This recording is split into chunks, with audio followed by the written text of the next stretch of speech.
everyone, and welcome to Chef AJ Live. I'm your host, Chef AJ, and this is where I introduce you to amazing people like you who are doing great things in the world that I think you should know about. Before I introduce today's guest, I want to thank one of my youngest viewers. Her name is Ava, she's 17, and she is from Massachusetts, and she's an awesome vegan, and she gave me this shirt. If you can't read it, she gave me another one for Bailey, and it's purple and it's soft. And it says exactly what I say at the beginning of every show. So thank you so much. And even though my birthday was a month ago, the gifts are still pouring in. I got this beautiful vegan purse from Shane. So thank you so much. Well, today's guest was such a big hit on the last show. I don't know why it's taken so long to get him back. But now his kid is almost all grown up and he has a wonderful line of merchandise. You're going to love the t-shirts he's wearing. He's got a new book out. We're going to hear all about his farming, what he's been up to. His name is Based Gabriel. He lost 100 pounds, doing a plant-based diet. And today he's going to be making cinnamon breakfast apple. Okay. It was going to be banana. He changed it on me last minute, but it's cinnamon raisin breakfast bars with a low-fat chocolate peanut butter ice cream. Please welcome him back to the show. It's very nice seeing you again, Gabriel. All right, well, it's good to be back, Chef AJ. We always enjoy being on and talking with you, so it's a good day whenever we can chat. Yeah, I love your shirt. If I had known, I would have bought one and worn it today. Well, thank you. Yeah, we started doing some of our favorite plant-based fruits and vegetables and starchy staple shirts. And, got my Irish potato on, and Erica's got her banana shirt. Bridgette has her Splish and Splash, but we rescued a couple ducklings, so we also have some duckling-inspired shirts as well. But yeah, we've been doing a lot happening around here on the farm recently. I can't wait to hear all about it. And the little one's almost grown. Yeah, I think last time we were on, Bridgette was 2 months old, so she'll do a little bit more chatting today. That is quite all right. Well, I love your recipes. The audience loves your recipes. So anytime you want to get started.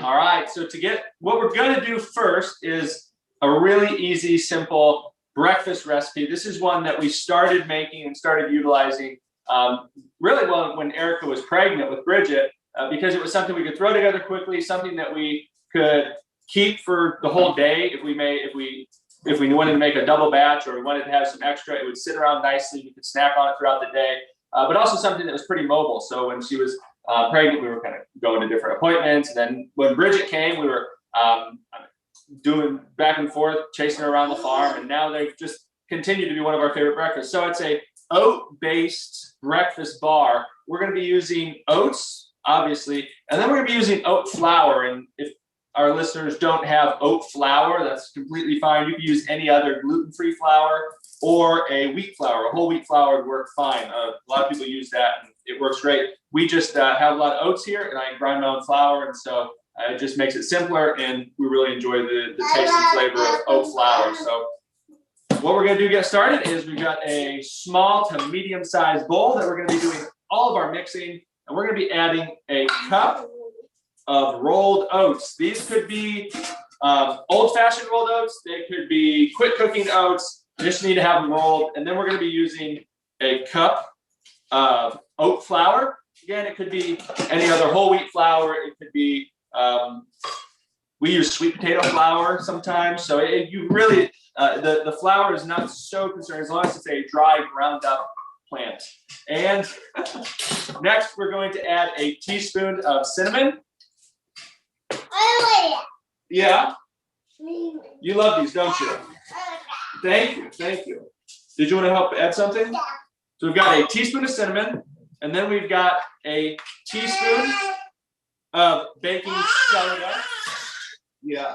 Baking soda. This is not baking powder. I know a lot of our listeners may say, baking, you mean baking powder? No, I mean baking soda. This is just an aluminum-free, easy to get baking soda. So 1 teaspoon of that.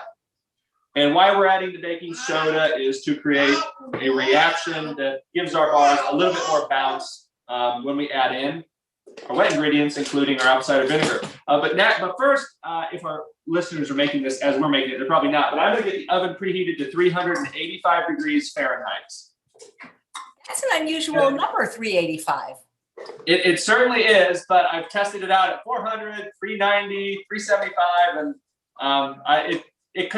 It could just be the oven, but I do like it at 385. It's one that you won't forget the temperature, right? And I have to give a shout out to you, Chef AJ, because when it came time to picking out a new air fryer, we were using the Cuisinart air fryer, which worked really, really great. But after about a year and a half of using it 2 to 3 times a day, we realized that we wanted to upgrade, and so we ended up going with the Breville based on your recommendation. So we've really loved it. It's been a great addition to our kitchen. I'm so glad. All right, so we added the teaspoon of baking soda. Now we're going to add a 1/4 cup of raisins. And if you're someone who hates raisins, you don't have to add the raisins, but we certainly enjoy the raisins in there. They add a nice little bit of texture and a little bit of extra sweetness, a little pop of that. So now all of our dry ingredients are in, plus the raisins, and we're just going to stir it all together. Yeah, you want to help? Here, you want to stir? Stir. You can stir. Don't eat it though, because there's baking soda in there. Thank you. Bridget's a great helper. I mean, I don't know how we would get the stirring done without her. Adorable. All right, I'm gonna finish the stirring, then we'll stir the wet ingredients. But the big reason you want to stir the dry ingredients together is because that baking soda, if you don't stir it together and you add the wet ingredients in right away, you can get a nice big clump of baking soda, or if you're using baking powder in different dishes, and it can be quite off-putting if you don't stir it in. And as Dr. McDougall would say, the solution to pollution is dilution. And we certainly don't want a large fight of baking soda or baking powder. What? Here, you want some popcorn? Here, you can have a spoon. There you go. Thank you. All right, now on to our wet ingredients. We have a cup of applesauce. This is organic. This is a cinnamon one, but it's unsweetened. So just pretty much applesauce is apple and cinnamon. And we're going to add a cup of that. And certainly feel free to be more precise when you're measuring than I am. But we make this every day, so I'm pretty spot on with it. Gabriel, I'm the same way when I make my jam bars. It always kills me when I got to write it down because, I don't know, I just put it in. Yep.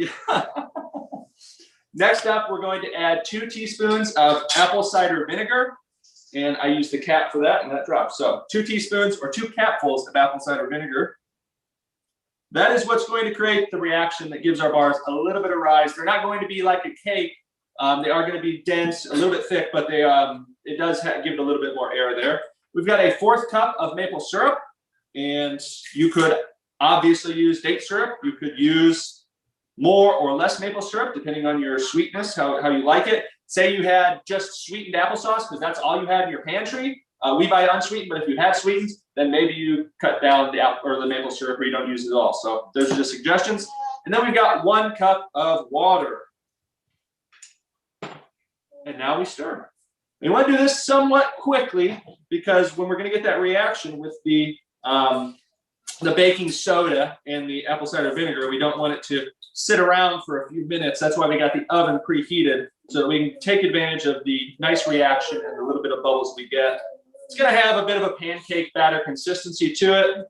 If you notice that, oh, Gabriel, mine looks way more like there's way more moisture in there, grab a little bit of flour in there and you can add it. Or if yours looks much denser, we all grab a scoop of flour and oats a little bit differently, so that can certainly skew it a bit, but somewhat like a pancake batter. You can see that. Bridget, would you like to do the final mix? So you had mentioned to me that you can substitute 2 ripe bananas for the applesauce if you like.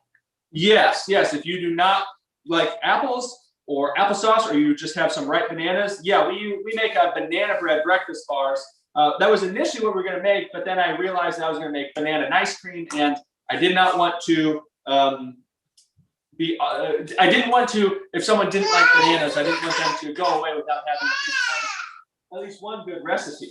So our mixture is all mixed. Bridget, you want to do one more stir? Thank you. That's a great job, Bridget. All right. Now, while Bridget's finishing stirring, I've got a baking sheet lined with parchment paper, and I'm just going to give the parchment paper, kind of crease it down the sides. You could also use a silicone baking sheet or a silly pat, and we're going to pour it on. Yeah. And make sure we get all of it out of there. Then we give Bridgette the bowl. And from here on, I'm just going to kind of press down the corners, move this around a bit, press down these corners, slide or bake, and then shake it around a little bit. And you can see it's in there nice and evenly. It'll rise to about double the size. And we're gonna get this baking at 385 degrees Fahrenheit for 25 minutes. Thank you, Dr. Miller. All right, and Bridgette is going after the batter. What do you think of that? Say we diluted the baking soda, so hopefully you're not getting a baking soda type that taste there. So 25 minutes. So that is our first recipe, Chef AJ. That was pretty easy. It certainly is. It's something that we're able to, I'll wake up before these two and I will put that together in 5 minutes and then throw it in the oven, kind of do a few chores around the farm. And by the time she's up, the breakfast bars are ready and we can start our day with a fun breakfast like that. It also were good, almost like a lactation cookie. So when I was first breastfeeding, this was a good morning. Certainly, we could have added to the title a lactation cookie, but we did not. Yeah. Oh, I'm so glad that you can speak. Yes, this is Dr. Erica Miller. So everyone, if you have any ailments in relation to mathematics, please send a message her way. I've always had ailments with math. I was terrible at it in college. Yeah. But yeah, that's a simple, really fun recipe that hopefully you can see that it would not be very far-fetched to be able to throw 5 or 6 different variations in there depending on your preferences. You don't like raisins, throw in some cherries. You don't like cherries or raisins, throw in blueberries. Or you don't want to do applesauce, you can do bananas, you can do another pureed fruit. You could do fresh apples. You could do a lot of different options there. Different seasonings. You could do a pumpkin pie flavor. You could do apple pie. A lot of different options there. And this is more of a fun base recipe that the whole family enjoys. I would probably put some little blueberries in, little frozen blueberries. Erica did that not too long ago. Yeah, it's a lot of different options there. Hopefully you can. But if you don't like spices, you could just do oats and oat flour and make a nice plain oat bar if that's your fancy. You can on sweet potatoes. Sweet potatoes, yep. All the simple starchy staples could go great in there. So I'm curious because I'm looking in your shop and I'll post the link for these shirts. They're fabulous. Is there one that's a bestseller? The sweet potato one is a favorite of most people. The banana shirts, a lot of people like the banana shirts, and then those who follow the kind of our antics around the farm will like the Splish and Splash shirts that are the ones we did after we rescued a couple of ducklings. Right. Well, speaking of Splish and Splash, you want to take this time now to tell us about your new book? Yes, Bridgette, would you like a piece of popcorn? Because she would love to tell you about it, but I don't know anybody would recognize what she was saying. We've got Splish and Splash Come to the Farm. This was our first book. My first book was The Plant-Based Diet for Beginners. This was become a bestseller, and it's 75 of my favorite simple, easy to make, whole food plant-based, salt, oil, and sugar-free recipes. And I know hopefully some of our listeners have purchased it and liked it. And then we wanted to step out and self-publish a book. And after adopting or rescuing a couple of little ducklings and having them run around the farm with Bridgette, we decided to, and Erica was a massive help in this, in writing Splish and Splash Come to the Farm, The Adventures of the Little Vegan Farmer. And so we've got different pictures, and it's a children's book. Hopefully we can see those there, but very picture filled and kind of fun graphics and different antics that Bridgette and the ducklings have around the farm, and has a compassionate plant-based or vegan base to the book. And so hopefully helping to lead on our next generation of environmental and compassionate leaders moving forward. Wow. So Bridgette's been vegan since birth, right? She has been, yep. And Erica was vegan how many years before you had Bridgette? So Erica's been vegan or eating a whole food plant-based diet for 3 years, the 3 years leading up to Bridgette almost. And now Bridgette's been plant-based vegan ever since. Yep. That's great. And a plant-based pregnancy. So last time you were on, we talked about your astounding 100-pound weight loss. How long ago was that? Well, I had broken my back in 2013. Uh-oh, you went there. You went away. Did my vision go out there? Yeah, I can't see you anymore. I can't see you. All right. We're going to have it back on now. There you go. That was 2014. I had broken my back, and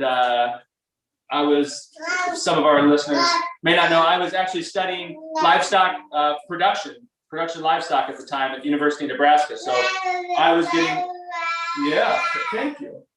I was getting my degree in breeding, feeding, fattening, slaughtering, slicing, and serving every animal that old MacDonald ever dreamed of.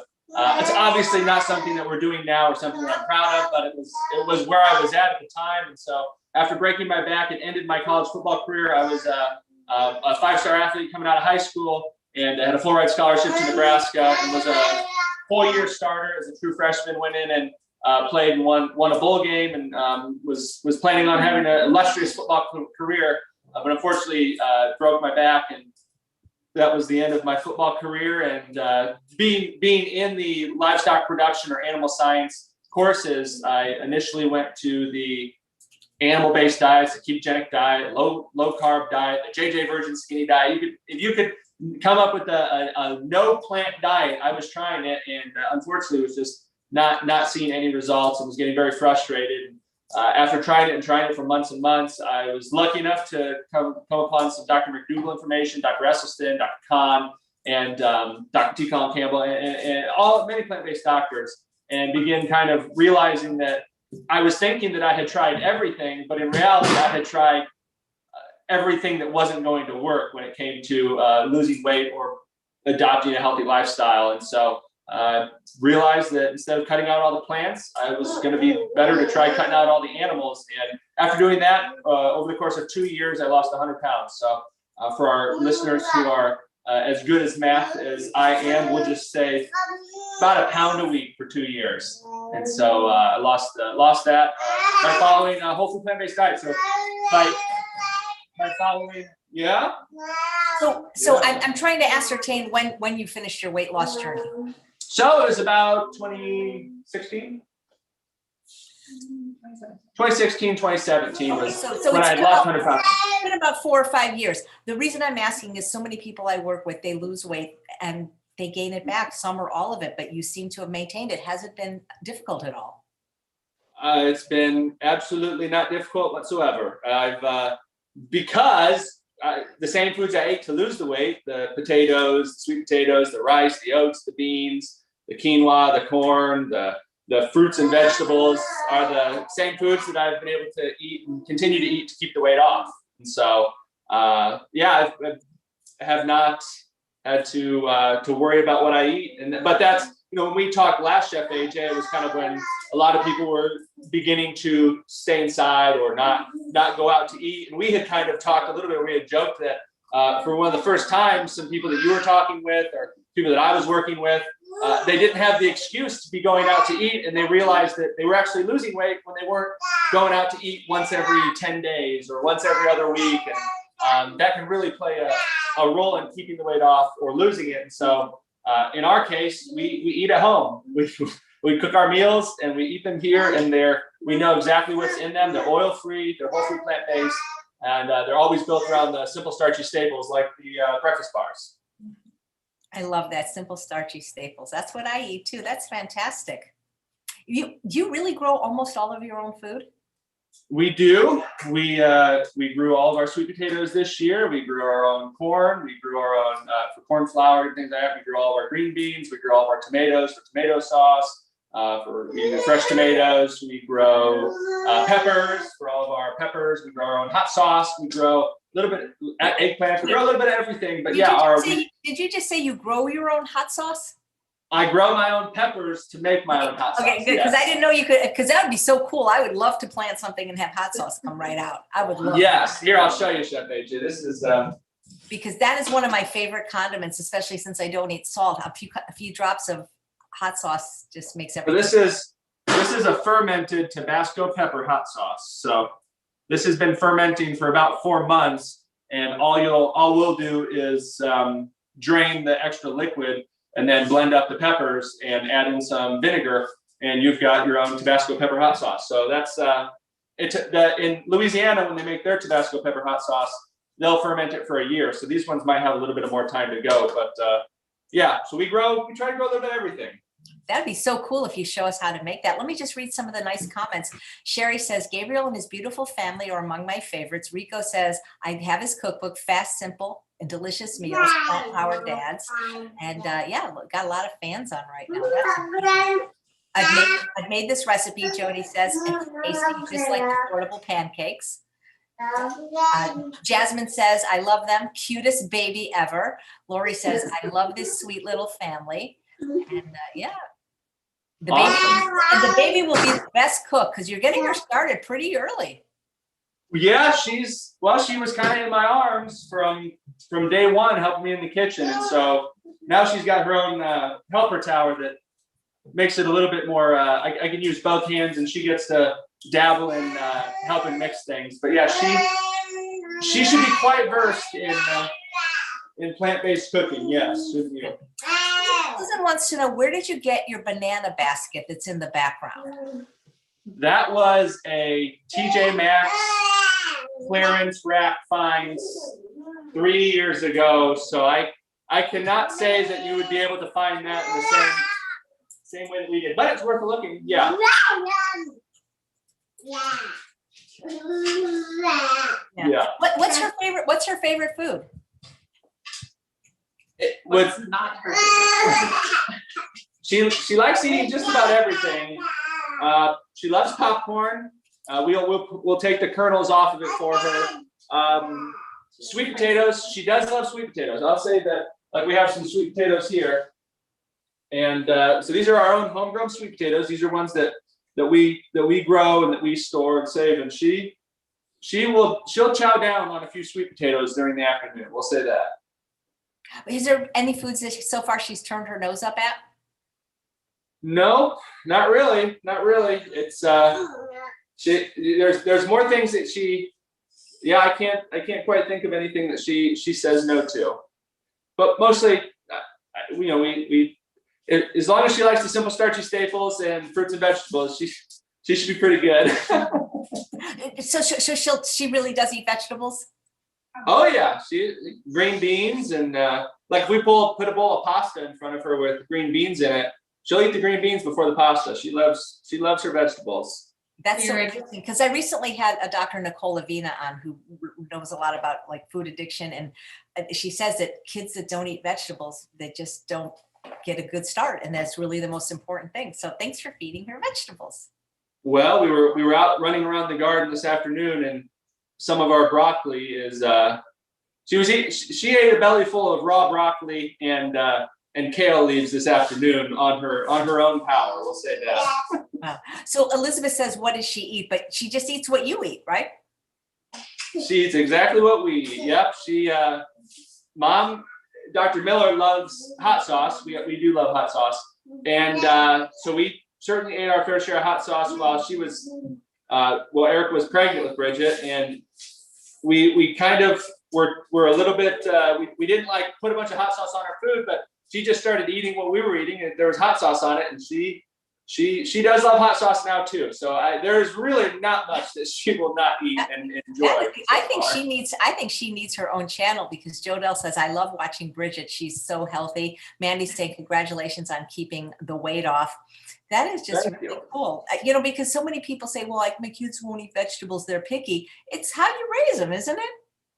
Well, I'd say that if I gave her the option of a green bean or McDonald's, not that we would ever go there, but if you did that to a kid, I think we both know which option they would choose, because one has been grown from the ground and washed off and just sat in front of them, and the other has been developed in a lab to be hyper addictive, hyper fattening, hyper satiating, so that you are non-satiating, but hyper addictive, so that you can't stop eating it. So that there certainly is there's no alternative. Basically, Chef AJ, we eat whole food, plant-based, from the ground, from our farm, and she knows nothing else. Kind of like we know nothing else, because that's just what we grow and what we eat, and there's really there's no midnight, oh, let me go sneak this in. It's, if you get hungry at midnight, well, let me get you a bowl of oats.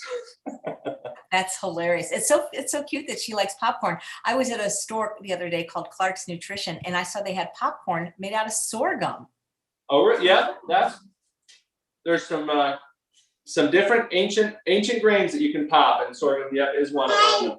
We stick to popcorn, but we plan on growing a good bit of popcorn this year for the amount that she goes through. Wow. Diane's saying she'd love to see a tour of your garden. Oh, I know you have one more recipe, but we're going to save it to the end because there's some questions from the guests. If you don't mind saying the answer to this, Melanie said, how did you guys meet? We met at the University of Nebraska. Met at church there, or not at the church at the university, but we went to a church there. But we're both from Indiana, which is funny, and we went to 10 hours away to the University of Nebraska to meet, apparently. So that's where we met. We grew up an hour apart from each other and did not know each other then. So that's how we met. That's so cool. Yeah, I'd love to see your whole farm. I love the way you live. That is so neat. Well, we're on my phone, so once we do our last recipe, I'll be able to scoot it around out there, and we'll be able to do a little farm tour if you want. Yeah, we would love it, Gabriel. Colleen says, do you sell the veggies that you grow, like at a farm stand? We used to, and I've done that in the past, but I've changed the way that we farm and the way that we grow to be more so, instead of growing a lot of a few things, so like a lot of kale to sell or a lot of lettuce to sell or carrots to sell, I've transitioned the farm to grow a little bit of everything that we eat. So instead of a lot of kale, we'll grow some kale, some broccoli, some cauliflower, some kohlrabi. Instead of growing a lot of carrots, we'll grow some sweet potatoes, we'll grow some white potatoes, we'll grow some oats, we'll grow corn, sweet corn, field corn, popcorn. So we do not sell anything now. We're at a point in life where that's not the main goal with the farm or the garden. Our big goal is to be able to know where our food comes from and be able to grow it ourselves, to be more self-sufficient that way. So I think that's amazing. That's like a dream. It certainly was a couple years ago, and I get to wake up and dream about the weeds I get to pick in the morning, but we love it. We love it. Yeah. Josie Mary says Bridgette will have a great immune system after crawling around in the outdoors. That's one of the type of comments we get. The other one is that Bridgette is just she's gonna wilt away, and the microbes are gonna get her. But we like to think that letting her free range around the farm and eating the dirt is good for her, and she'll thank us for that in the future. That is kind. Let's see. Kathy's saying, what size baking sheet is that? Maybe I'm not seeing. Do you have a baking sheet in the area? The one that you. That was I'm pretty sure it's a 9 by 15. So a rectangle, medium-sized rectangle. Wow. There's a question. When will you release your next cookbook? That is a great question. Probably I will be working to get a lot of it done this fall, winter time. And so possibly by next spring. No, maybe that's not what Bridgette thinks. What do you think? We look for it maybe next spring, about a year from now. Is it called Simple Starchy Staples? Well, Chef AJ, we'll have to see about that one. Because that's sort of like your thing. That's so great. I think there's a very good possibility, yes. Oh, Elizabeth wants to know, do you ever have any problems with your back now with all the gardening and other things you do? I do not. I tell people that as I was losing the 100 pounds, it seemed like every week that I lost another pound, my back felt better and I didn't notice it. And, just kind of started to begin feeling normal. And so I'm obviously not out running 12 miles before I'm out gardening and feeling great about that. But I am able to be out there and not have to notice my back or really have any problems related to it. I don't push it if I'm. I do love to bicycle, and so if I know I'm going to be working hard in the garden, I'm probably not going to wake up in the morning and go ride a 20-mile route. But yeah, it has held up good, and it's really just been keeping the weight off. And I tell we have family, or we know people who say, well, what should I do? I have my back, this or that, and the thing that I wish I would have heard right away, and the only thing I wish I would have heard is just lose the weight, and it's easy, obviously easier said than done, but the reason that a lot of the backs are hurting, or that on my back, a lot of the problem came from just the excessive weight that I was carrying. And so as I lost it and as I've kept it off, my back has certainly felt good. So I'm able to run around with Bridgette. We're able to, horseplay around here, and I'm able to carry her and do things that a normal backed person would be able to do. A normal back person. I love it. People are asking if you still have your pups. We have Bella. Our English bulldog. Bubbles. While we were in Indiana for Christmas time, there was some people that my mom knew, and they had two little girls, and their dog unfortunately was hit in an accident and died. And they had taken a very keen liking to Bubbles, and Bubbles took a very keen liking to them. And so Bubbles is living her best life in Indiana with two little girls. And so Bella gets all of Bridgette's love, and Bridgette gets to love on Bella. But yes, we have Bella still. Oh, that's fantastic. Great. So I know you're going to do one more amazing recipe. You could almost put the ice cream on the bar and have like. I was going to say, well, we've got 4 minutes left on those bars, so we may be right on time for that. I'm going to pull over my Vitamix here. Chef AJ, have you tried out the new stainless steel Vitamix crab? I haven't, but I've never even seen it. It's absolutely beautiful. This was a gift from my mom for Christmas time, from my mom at Christmas. No, it was my birthday or Christmas. I think it was Christmas.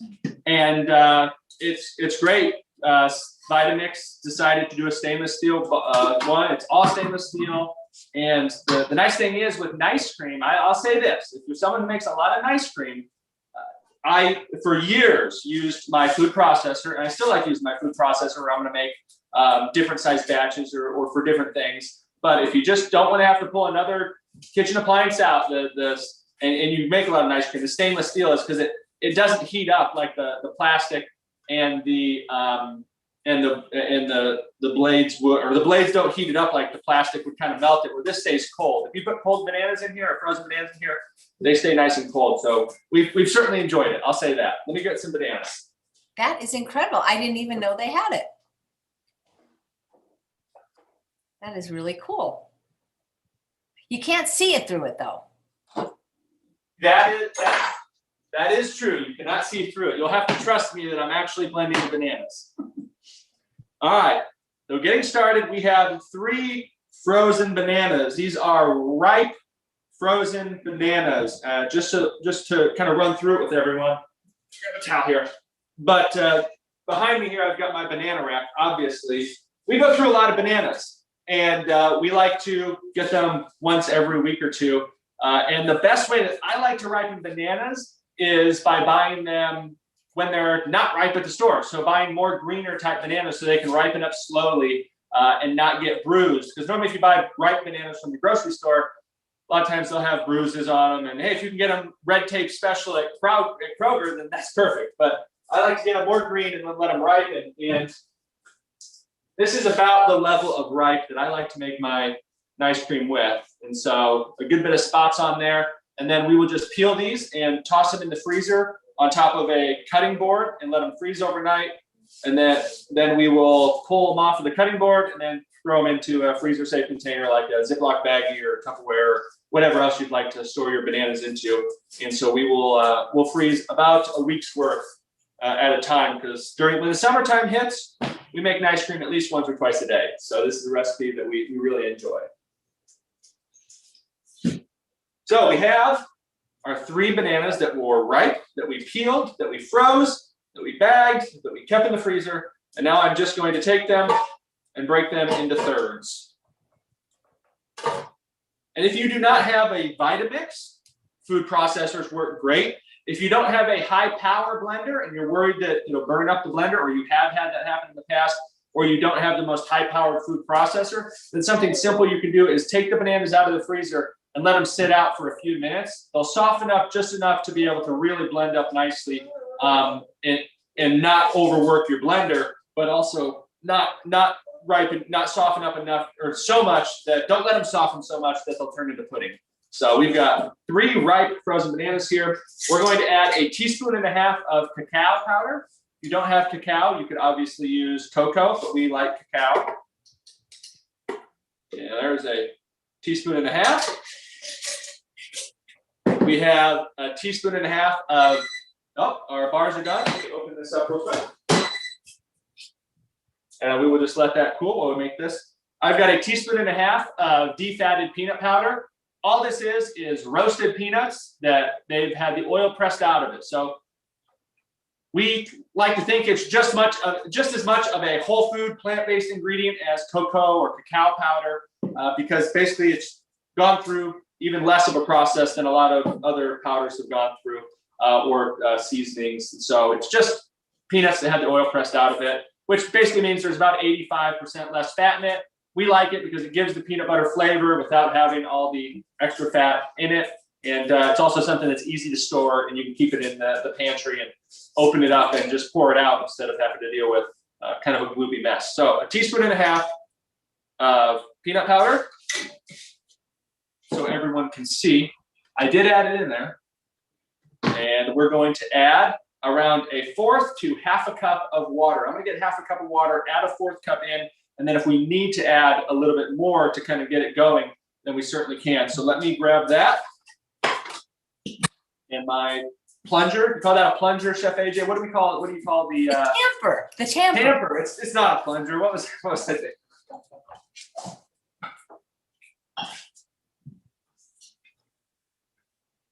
So that new container, it keeps the cold and the hot. Is that the idea? Yeah. So when it comes to cold, that's a wonderful thing. When it comes to hot, you have to be a little careful. Like if we're making a cheese sauce, or if we're making like warming up a soup or a sauce that we want to heat up in the instant or the blender, you just have to be careful because this can get really, really hot. But as long as you remember to stay on the handle, it's got a little guard there. It keeps things hot, and it certainly keeps things cool. So we enjoy it. I'm not a Vitamix seller, it's certainly my mom. Shout out to Grandma Sugar Bridgette's Grandma Sugar for getting this for us on Christmas time. So it's been fun. We've enjoyed it. So I've got a 1/4 cup of water we're going to add in with about another 1/4 that's on bat, ready to go if we need it. So I'm going to turn it on here, Chef AJ. It'll be kind of loud, and we'll get that going.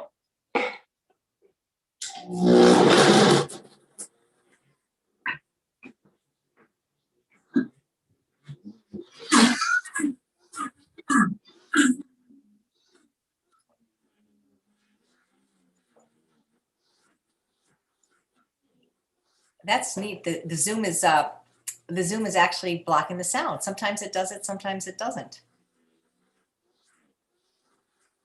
Tracy, I can answer your question. Yes, I absolutely drink Spindrift over LaCroix, because LaCroix has all those nasty natural flavors, which when I get Mark Schatzker on the phone, he'll talk about how and why they're addictive. All right. Our ice cream is done. Hopefully you can see how quick that happens, and you can see from the tamper there, it gets a nice creamy consistency. Let me get the scoop out real quick.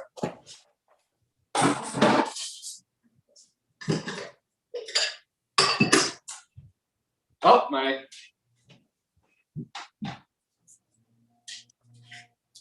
make sure there we go.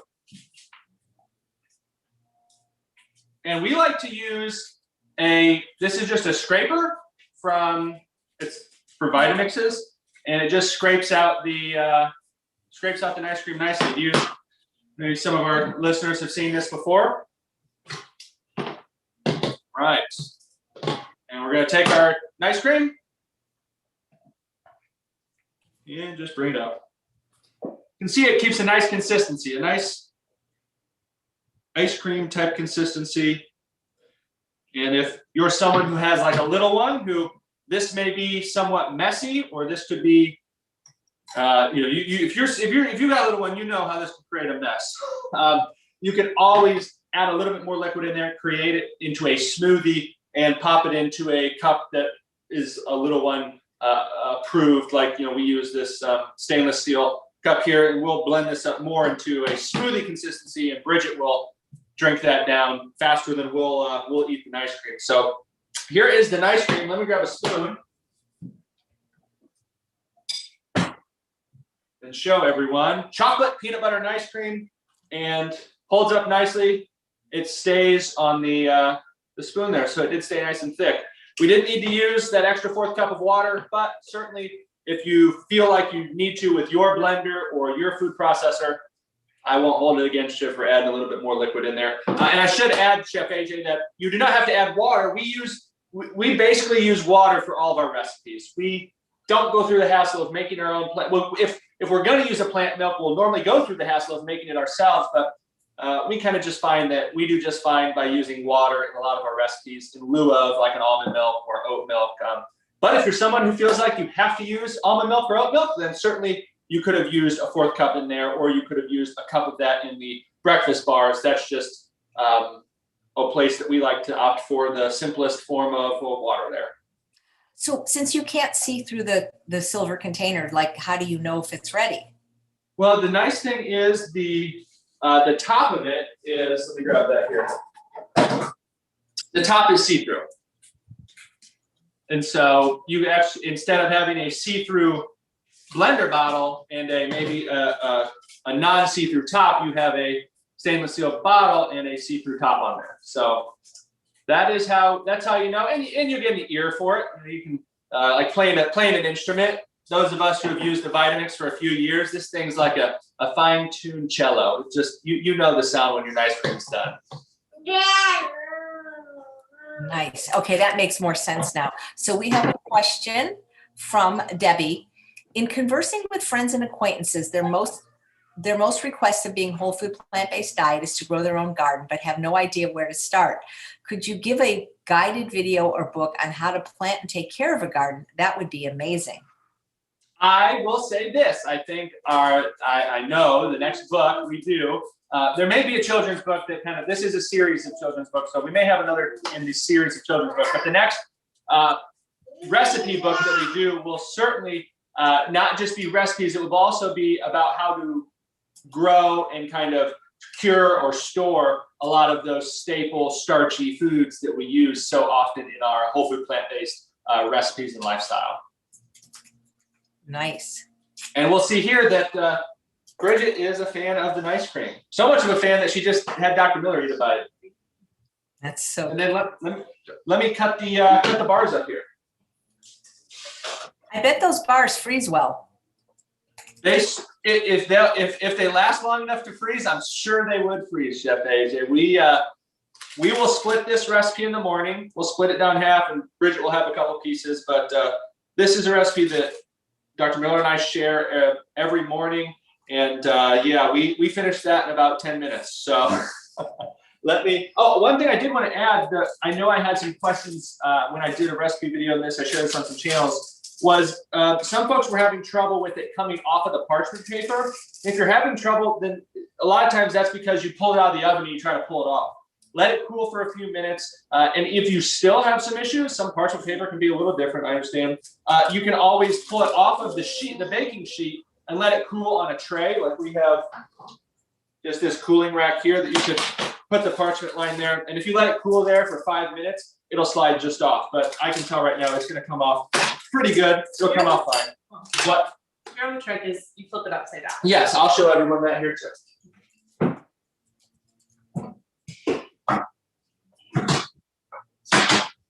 All right, so we've got a cutting board. I have one there, but this one is more centralized. So what I like to do with the breakfast bars and I've gotten pretty good at it because I said we make these every day, is I will take the sheet and just flip it over, and that way the parchment paper just comes off nice and easy.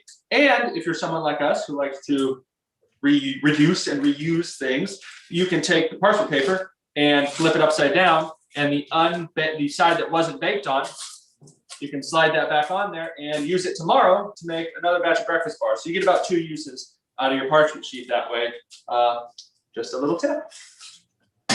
So have you ever used the silicone baking sheets? We have. I had just, I guess, opted for the parchment with doing as many recipes that we do, or I guess in the laboratory or kitchen as we're doing recipes and sharing them. It can be a little bit cumbersome using the silly pat or the silicone pat 3 or 4 times in a morning. So that's kind of where why we opted for the parchment paper. But the silicone baking sheet certainly would work just fine. We get that clever. But Jody says Gabriel used to use plant-based milk in his ice cream. When and why did he switch to water? I did hear it. That's a good question, because we decided to stop buying plant-based milks, and it can be a little cumbersome to make. You can certainly make your own plant-based milk, but basically we realized that making it with water, or using a 4th cup of water or a 4th cup of almond milk, you couldn't tell a difference, and so we basically just switched to it, and that's mainly been the same thing on pretty much all of our recipes. We always add that. If I say you're going to use some sort of liquid, I'll normally say a cup of water or a plant-based milk. I won't hold it against you to use oat milk or almond milk, but basically we opt for water these days for no other reason than it's super simple. So we like to keep it simple. I know, I agree. It's not, especially in small quantities, it doesn't make a difference. If it was like 4 cups, maybe it would, but yeah. Certainly.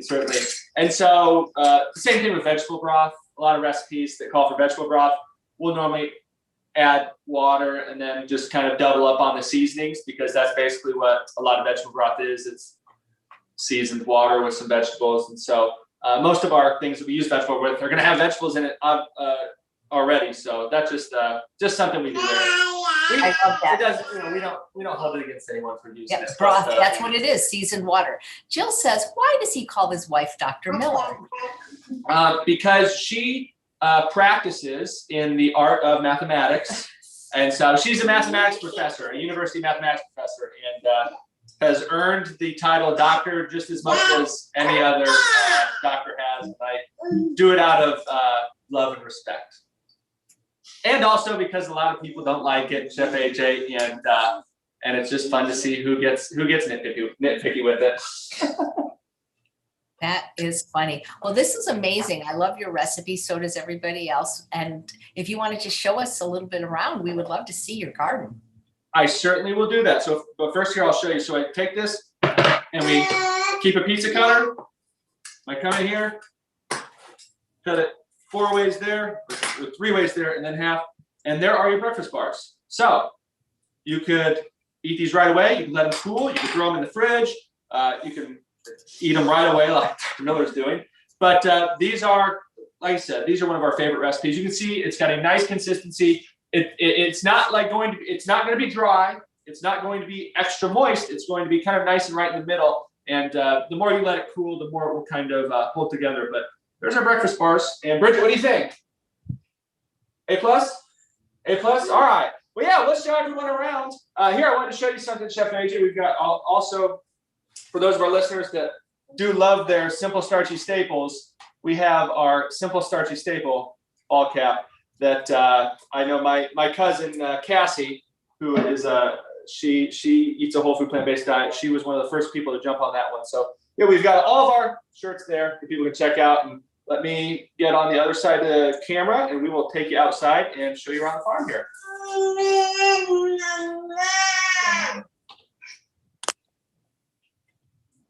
All right. Well, here's our front door. Let me turn the Wi-Fi up here so it doesn't go in and out. I should come. Am I on here now?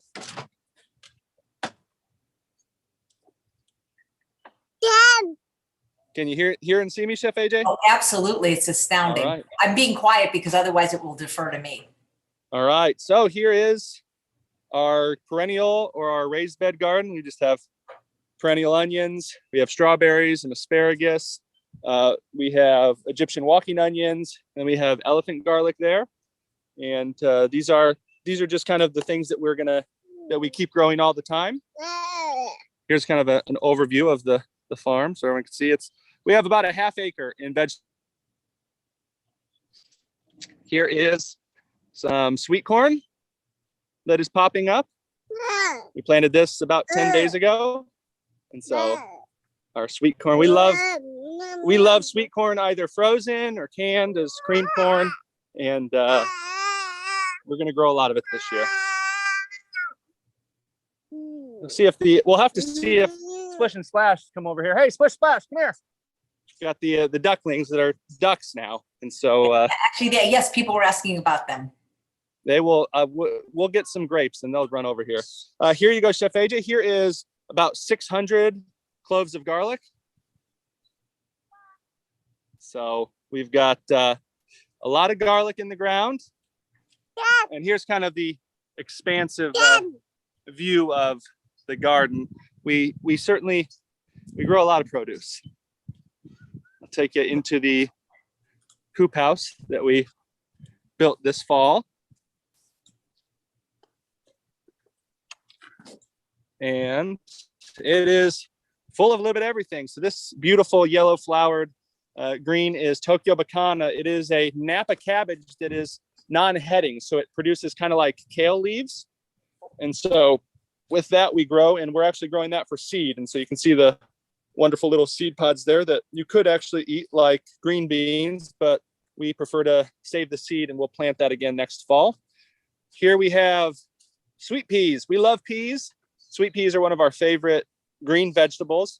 And so we are growing hopefully enough for a couple 100 pounds of fresh sweet peas. And then planted in between them are tomatoes. So we've got all of our sauce tomatoes. Those are, what type of tomatoes are those, Bridgette?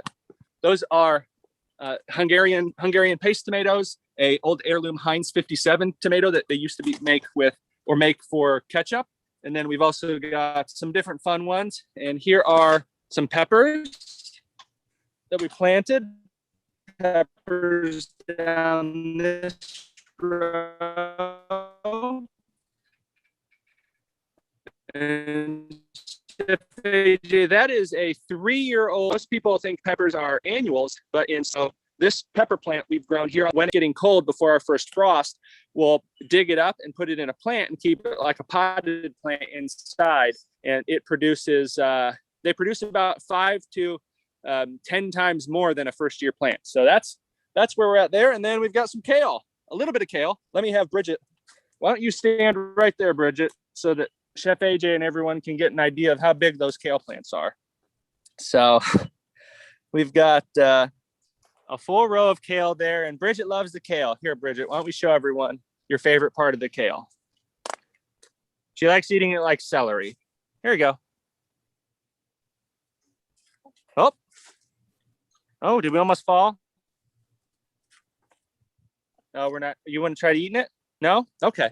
And yeah, so that is, we've got a lot growing right now, but this time of year, it's somewhat of a, they call it the hungry gap, because things are just now growing, and we'll start harvesting a lot more here come the end of April, start of May. And oh, look who's over here, Chef AJ. We'll show everyone Splish and Splash, the wonderful rescue ducks. Come here, you two. Look what I got. They love kale as much as we do.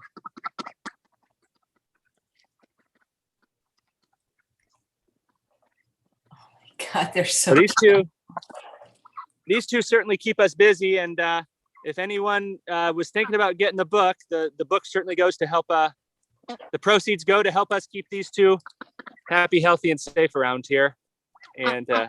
And also it's just a fun book for the little ones. We know there's not a ton of options for plant-based parents or vegan parents for children's books. And so we wanted to create that option. And Bridgette, of course, is always running around with her 2 little ducks, who are not so little anymore. Let's see. Yeah, are you going to show everyone how you can walk? You know what? I'm not seeing you anymore, Gabriel. Let's see. Can you guys see him? I'm not seeing him. Is it just me? I don't know. I'm seeing myself, but Okay. All right, maybe you're there. There so you there go. is. Perfect. So there's Splish and Splash, Bridgette, who's walking around now. But yeah, we've been busy here on the farm, and oh, here I'll show everyone. We've got a bed of onions here, right here, and so that right there will be about 600 or 750 onions. So we make well, and here's the garlic, so you can see the difference there.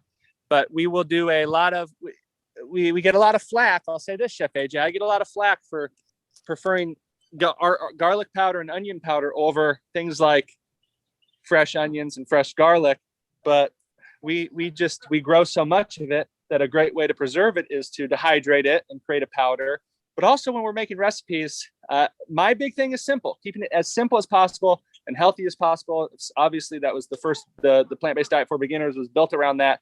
And I've just found that it's a lot simpler to throw a teaspoon or 2 of garlic or onion powder into a recipe than to cut them up, to saute them in water, vegetable broth, and then to add them. And I think you get a little bit different, better flavor there. So there's my little 2 cents on the garlic and onion powder. But yeah, we've certainly will have a lot of it. And then see all the beautiful, those are collard greens that are flowering, and we grow our own seed. So we have our own variety of collard greens that we've been breeding for 4 years now. This will be our 4th year of breeding it.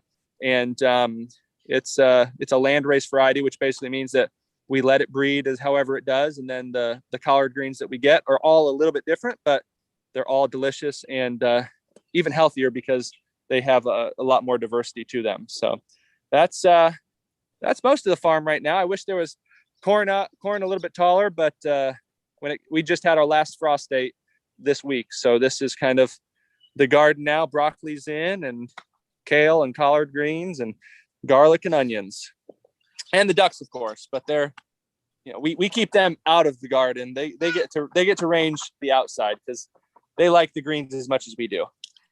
Does your pup ever visit with the ducks? Bella will try. They will have a visit with a fence between them. Bella's an old dog. She's 10 years old, and old dogs have a tough time becoming friends with ducks. So maybe someday, but they're doing it with the safety of a fence between them so far. Yeah, they're so cute and they're white. A lot of times we think of ducks as being yellow. Yeah, they were yellow when we rescued them, and when they grew up they got white. So they're certainly fun to have around. They seem like they're not even afraid of humans. Well, if we feed them, we're pretty happy with the people that feed them. Yes. How long can a duck live? They say, I'm not a duck expert, but they say about 10 years. That's amazing. Like, do you have a veterinarian if you had to go that could help a duck? I know a few around us that if That's so cool. I love that you have ducks. So, if we needed some sort of Jeanette wants to know, what do you use to fertilize? We make our own compost. So we utilize greens, vegetable scraps, yard scraps, grass clippings, leaves from the garden, and we compost that. We use that as our organic fertilizer. And here I'll show everyone our compost setup. So basically let me move our wheelbarrow here. This is obviously a larger scale because we're growing a few more vegetables than the average gardener would grow. But we will add our compost or add our organic mix. Like these are weeds that I added to the compost pile. We'll keep adding them on until they get about this high. You can see it's a little bit taller over here than there. And then once it gets that tall, we'll let it sit for about a year. This is a no-turn compost. There's no smell to it because it's covered with straw and mulch on top that keeps any smell. And then once it's done sitting for a year, we will have something like this compost that is ready to add on top of our garden beds and amend the soil with all the wonderful nitrogen, phosphorus, potassium, and smaller, less known minerals that are just as important for plant growth. So, and also Bridgette likes to play in it and dig for worms. So Nice, that's funny. Carrie says, do you give the garlic strands to family or do you eat all of them?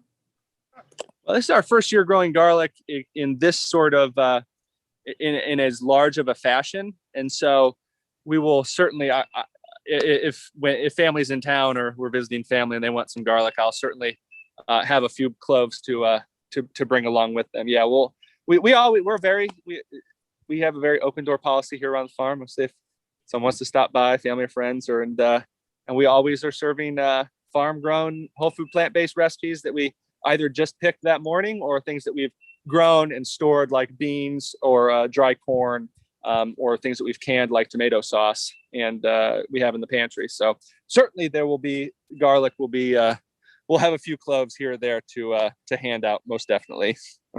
Great. Nancy wants to know how you handle bugs or pests. That is a really good question. The big things, two big things are you have to understand we come from an organic low work. I don't want to do more work than I have to. We're growing a lot of produce, so I don't want to be out there picking things or spraying things or here there. So the big thing that we do is we grow things in the correct season, or we try to get things in and out of the ground before the bugs get to them. So one thing that's bad in our area is squash bugs, and they will actually come and just destroy a summer squash or winter squash plant, like a watermelon plant as well, or a butternut squash. And so we start our seedlings in seed starting flats like these. These are just trays. And so instead of planting them in the ground after our last frost day, we're able to start them 2 weeks, 3 weeks before, get them in the ground, get them growing. And squash bugs in our area are very prevalent and just start destroying things around July, middle of July, late July. Say goodbye to your squash plants, unless you're willing to spray or go out and pick and do all those things. So we grow them early, we get them in, get them out of the ground, we enjoy that produce, and we save the winter squash, obviously. And then that way we can keep the bugs away. And then the other thing to do. Yep, you went away again. Hope he comes back. This is fascinating. Gabriel, you went away. Oh, well, I'll give him a second to come back. Had one more question for him. Can't see ya. We have another question. All right. Well, guys, I don't know if he's coming back. So I will tell you who the guest is tomorrow at 11 a.m. Pacific time. Her name is Emma Roche. She's from Plant Plate. She's going to be making in the Instant Pot a cauliflower and pea risotto and sweet potato oatmeal bars. Oh, I guess he's gone. Oh, well, he was fantastic, wasn't he? Hopefully he'll come back on the show again. And thanks all of you for watching another episode of Chef AJ Live. I hope to see you tomorrow. And if you do watch on Facebook, please consider subscribing to me on YouTube. I'm almost at 250,000, and 55 more subscriptions would be amazing. And also that's where you can see the show notes and the recipes. So realize that you only see ads on YouTube for replays, which you can always skip. So really appreciate you guys migrating over to YouTube so that maybe one day I can get off Facebook. Thanks so much, and I'll see you soon. Thanks, Gabriel, if you're listening.